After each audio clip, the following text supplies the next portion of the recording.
आज मैनपुरी आपने कार्यकर्ताओं के साथ बैठक की है। ठीक नहीं है, किस तरह की मीटिंग करने का मीटिंग है कार्यकर्ताओं के साथ और अपने मैनपुरी क्षेत्र के लोगों के साथ बातचीत करी है।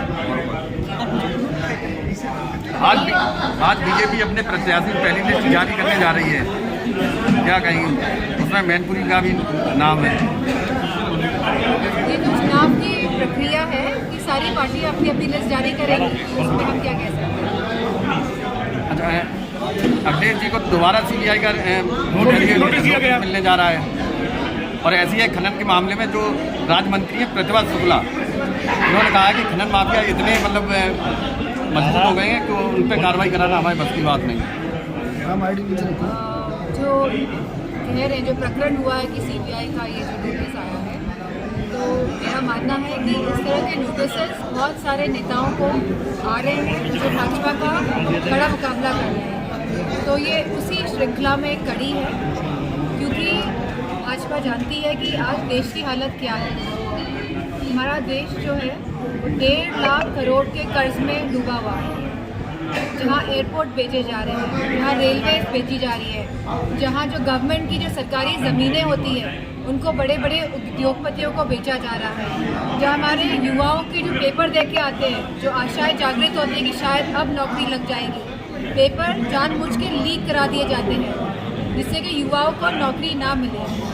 ऐसी योजनाएं लाते हैं अग्निवीर जैसी, जहाँ गांव की अर्थव्यवस्था, क्योंकि गांव के लोग ही फौज में जाते हैं, किसान का बेटा ही फौज में जाता है, हमारी सरहदों की रक्षा करता है, तो ऐसी योजनाएं लाके गांव की अर्थव्यवस्था को ख़राब करने का काम करते हैं। जहाँ महंगाई का सवाल है, जहाँ पेट्रोल का सवाल है, जहाँ बिजली का सवाल है, और जहाँ कहते हैं कि $1 ट्रिलियन इकोनॉमी, जहाँ कहते हैं डिफेंस कॉरिडोर की बात होती है, जहाँ ग्लोबल समिट की बात होती है, लेकिन PM मोदी कह रहे हैं कि इंडस्ट्रीज आते हैं और कहते हैं 60 लाख करोड़ का निवेश हुआ है उत्तर प्रदेश में।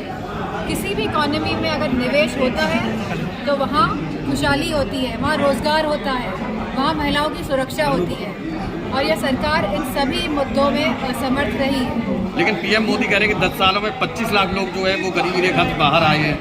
जहाँ वो एक तरफ कह रहे हैं कि 25 लाख लोग, भाजपा वाले कह रहे हैं कि गरीबी रेखा से बाहर आए हैं, वही वे कह रहे हैं कि अब 80 करोड़ लोग को अनाज दे रहे हैं। तो ये किस तरह का कैलकुलेशन है, ये कुछ समझ के परे है। OBC की पार्टी ने 7 मुस्लिम बहुल सीटों पर अपने कैंडिडेट उतारे हैं, इस बारे में आप क्या कहेंगे? मेरा मानना है कि अगर जिन्होंने कैंडिडेट उतारे हैं, जो आप बात कह रहे हैं, अगर वो राउंड द क्लॉक का मतलब रोज़ लोगों से संपर्क बनाए, लोगों की बातें सुने, उनकी समस्या का समाधान करें, तो अच्छा होगा। तो उनकी पार्टी भी प्रोग्रेस करेगी। ये चुनाव टाइम में जो आते हैं तो इससे कोई फर्क पड़ने वाला नहीं है। सांसद जी, आपकी पार्टी के लोगों को भाजपा में कैबिनेट में जगह मिल रही है? जैसे कि राष्ट्रीय अध्यक्ष जी ने कहा कि पैकेज मिला है, रसगुल्ला मिला है, रसगुल्ले के अंदर क्या मिला है, अब ये बात धीरे धीरे उजागर होगी। ऐसे लोग मणिपुर वाले